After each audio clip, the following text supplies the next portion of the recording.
Assalamualaikum warahmatullahi wabarakatuh.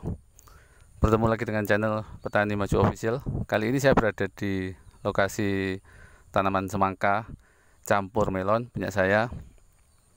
Pada hari ini tanaman ini berumur 27 hari.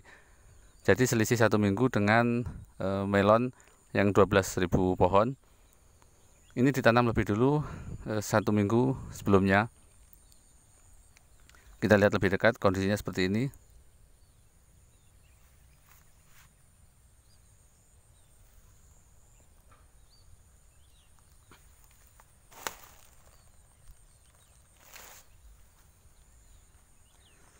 Kali ini saya akan membagikan informasi tentang menjaga daun semangka supaya tetap hijau seperti ini. Misalnya daun di bagian pangkal masih utuh, hijau segar.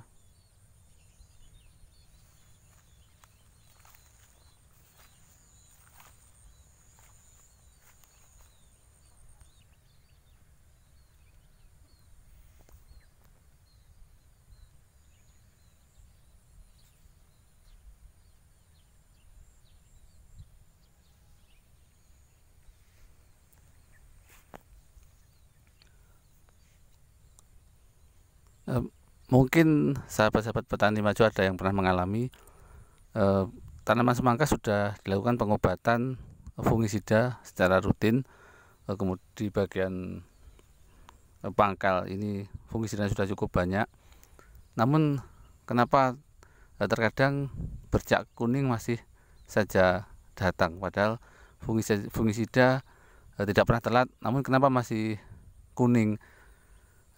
Karena bisa jadi daun kuning itu disebabkan oleh awalnya pori-pori daun itu pecah karena diserang kutu kebul. Misalnya bagian ujung sini, daun sekitar sini diserang oleh kutu kebul, dihisap, cairan pohon ini dihisap, kemudian batang ini mengeras, artinya tanaman ini berhenti tumbuh. Pada saat itu akar dari tanaman ini menyerap pupuk dan air. Karena tidak bisa tersalurkan untuk pertumbuhan, akhirnya pori-porinya pecah. Jadi daun ini warnanya menjadi kuning ke hitam-hitaman. Awalnya bukan jamur, jadi karena serangan kutu kebul mengakibatkan ruas memendek, batangnya ini keras seperti kawat, kemudian pori-pori daun ini pecah, dan pecahan itu mengakibatkan luka. Luka itulah yang mengundang datangnya jamur, meskipun tidak sampai terserang jamur, karena luka itu kemudian terkena oleh fungisida, lukanya mengering, jadi warnanya menghitam. Itu pun apabila cepat ditangani. Namun apabila terlambat, bisa jadi pori-pori daun yang pecah banyak, jadi tanaman yang awalnya tumbuh subur kemudian menjadi rusak dan tidak bisa berproduksi optimal. Namun apabila kondisi pupus ini selalu terjaga seperti ini, pupus ini pupus yang sehat seperti ini, batangnya agak lentur, kemudian ruasnya memanjang, mulus seperti ini daunnya. Ini apabila pupuk dan air masuk, maka akan mengakibatkan seperti ini, daunnya lebar, kemudian tebal, warnanya hijau pekat seperti ini, dan batangnya juga besar.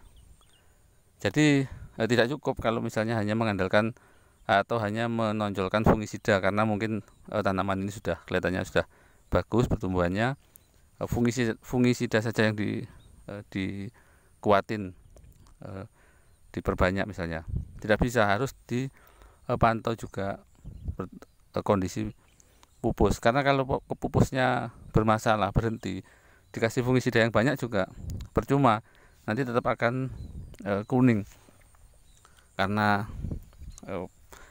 luka yang disebabkan oleh pecahnya pori-pori. Namun apabila kondisi pupus terjaga, kemudian pupuk masuk, fungisida juga masuk. Seperti inilah hasilnya. Tanaman tampak segar, kokoh.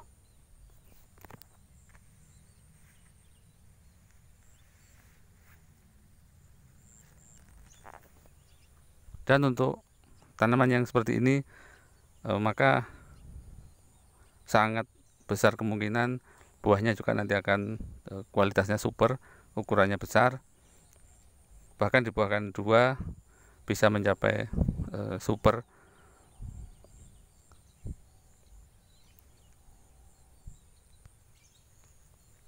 Kemudian ini saya kasih contoh tanaman yang awalnya sempat terserang kutu kebul namun perlahan-lahan mulai pulih seperti ini. Ini adalah daun yang keriting, awalnya keriting, kemudian stop pupuk dan penyiraman di stop, disemprot terus setiap hari, akhirnya pupusnya mau jalan lagi seperti ini. Makanya pertumbuhannya tertinggal, tapi yang penting sudah normal. Untuk 1 minggu ke depan ini bisa mengejar ketinggalan dari yang lain. Namun seandainya pada saat kutu kebul masuk kemarin, kondisi masih keriting, kemudian pupuk masuk, air masuk, ini pori-porinya akan pecah-pecah, kemudian daun ini berubah menjadi kuning dan pertumbuhannya akan terhenti. Meskipun diberikan fungisida yang banyak, tetap pertumbuhannya akan berhenti, daun berubah kuning karena pori-porinya sudah pecah, sudah rusak. Kadang juga diperparah dengan pecah batang. Jadi kalau sudah seperti itu sudah game over. Makanya seperti yang saya sampaikan di video-video sebelumnya, penting untuk mengamati kondisi tanaman, terutama di pupus ini bagian ujung. Apabila bermasalah, stop dulu pupuknya, dilakukan pengobatan. Kalau sudah kondisi normal baru dipupuk lagi. Jadi daunnya tetap hijau dan masih bisa mengejar ketinggalan dari yang lain.